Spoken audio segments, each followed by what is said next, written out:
On tire ce câble unique vers un point médian stratégique. On installe notre boîtier de terminaison extérieure. Bonjour aux passionnés de technologie. Bienvenue à nouveau chez Fast Cabling. On regarde ici une belle communauté avec un problème qui l'aide moins, la connectivité. Ils ont un concentrateur central ici et plusieurs points d'accès là-bas.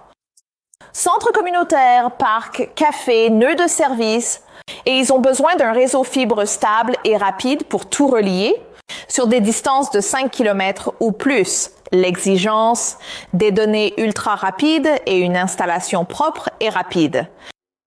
Non, si vous utilisez la méthode traditionnelle, c'est un cauchemar. Cela signifierait tirer une fibre séparée du concentrateur vers chaque bâtiment. C'est plusieurs tranchées, plusieurs passages de câbles, et pour chaque bâtiment, il faut une soudeuse à fibre, un technicien qualifié et des heures de travail pour un seul câble. C'est complexe, coûteux et le temps d'arrêt est énorme. Alors la question est, existe-t-il un moyen plus intelligent? Et si je vous disais qu'on peut relier tous ces bâtiments avec un seul passage de câble? Et si je disais qu'on peut le faire sans aucune soudure par fusion sur le terrain? C'est toute la puissance d'une architecture fibre plus intelligente. L'arme secrète? La terminaison de fibre extérieure centralisée? Voici donc le plan de génie. Au lieu de plusieurs câbles, on déploie un seul câble fibre optique multifibre préconfectionné, comme ce câble à 4 ou même 12 fibres du réseau central jusqu'au terrain.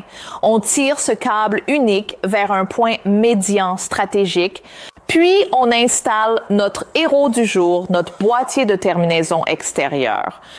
Ce n'est pas n'importe quel boîtier. Il est conçu pour l'extérieur, résistant aux intempéries et aux UV. Et son rôle est d'être un point de rencontre central. C'est à l'intérieur du boîtier que la magie opère. Car à l'intérieur, le câble fibre est déjà raccordé. C'est donc un système prêt à l'emploi fabriqué en usine. Vous voyez ça? Ce sont des connecteurs de fibre optique préconfectionnés. Pas de soudure par fusion sur site, pas d'outils spéciaux. Cela élimine un point majeur de coût, de complexité et de risque, et il suffit littéralement d'ouvrir la boîte pour être prêt à connecter. Depuis ce boîtier central, on tire des liaisons courtes et simples vers chaque point d'accès, l'atelier, le bureau, peu importe. Et chaque bâtiment reçoit sa propre fibre dédiée à partir du câble principal. Voyez ça comme une autoroute, une grande route venant de la ville, avec des bretelles privées individuelles allant directement à chaque destination. Voyons maintenant comment tout cela s'assemble. Première étape, on tire notre câble unique à 4 brins du commutateur central au boîtier de terminaison. Voici notre commutateur fibre administrable avec 8 ports Ethernet et 16 emplacements SFP. Je vais utiliser un court cordon de raccordement pour relier le port Ethernet à l'enregistreur vidéo réseau car il y a une caméra au bout pour afficher les images. Pour se connecter à notre câble à fibre optique, il nous faut ce qu'on appelle un émetteur-récepteur SFP. L'émetteur-récepteur SFP, c'est le traducteur. Il convertit le signal électrique de notre réseau en signal lumineux pour la fibre. Je vais donc en brancher 4. Si vous avez besoin d'un giga, utilisez simplement un émetteur-récepteur SFP d'un giga. Pour passer à 10 gigas, il suffira d'insérer un nouveau module plus tard. C'est aussi simple que ça. En regardant de plus près notre câble à fibre optique à 4 brins, on voit que chaque brin est étiqueté pour éviter toute confusion. On a A, B, C et D, et je vais tous les brancher. C'est très simple. Il suffit de l'insérer jusqu'à entendre un clic.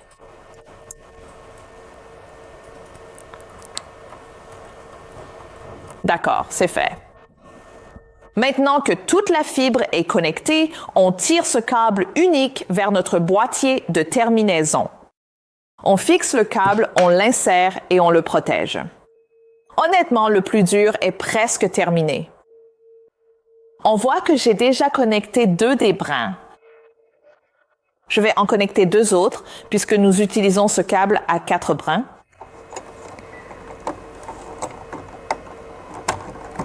Branchez-le sur le coupleur ici. Et de l'autre côté, on utilisera un court cordon de raccordement et un autre rouleau de câble à 2 brins, comme vous voyez. On a le brin A et le brin B. Connectons-les à notre câble à fibre optique à 4 brins.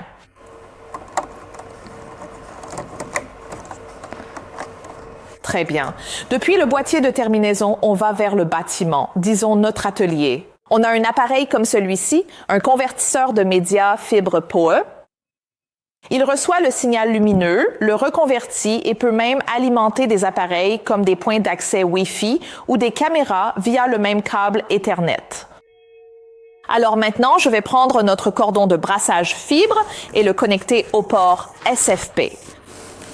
Maintenant, j'ai déjà branché l'émetteur-récepteur SFP à l'intérieur du convertisseur de médias. Et voici le port de sortie PoE. Je vais le connecter à un câble Ethernet.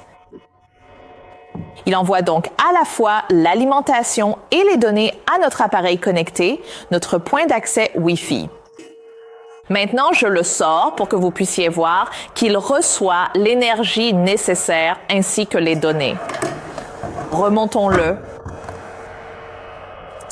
Et pour le câble à fibre optique à 2 brins, nous allons le connecter à un commutateur PoE. Nous avons les brins A et B. Nous n'avons besoin d'en utiliser qu'un seul. Utilisons donc le brin A vers un émetteur-récepteur SFP et directement dans le port SFP. Ensuite, tirez un autre court cordon de brassage de notre commutateur PoE vers notre caméra Bullet PoE. Bientôt, vous verrez que notre caméra fonctionne. Je peux entendre son bruit. Vous avez maintenant une liaison fibre point à point, directe et propre.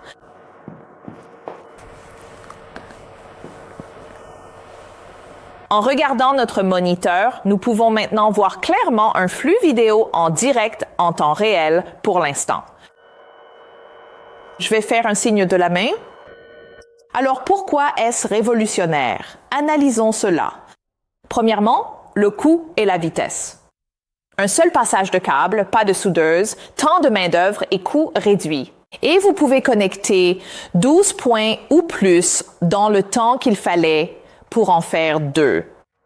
Deuxièmement, la performance et la fiabilité. Chaque point final a son propre brin de fibre dédié, donc pas de partage de bande passante. Ce n'est pas un réseau partagé comme le pont. C'est une ligne directe supportant un G, 10G ou même plus. Et s'il y a un problème dans un bâtiment, il est isolé, le reste continue de fonctionner. Troisièmement, propre et évolutif. Regardez cette gestion de la fibre. C'est ordonné, protégé et professionnel.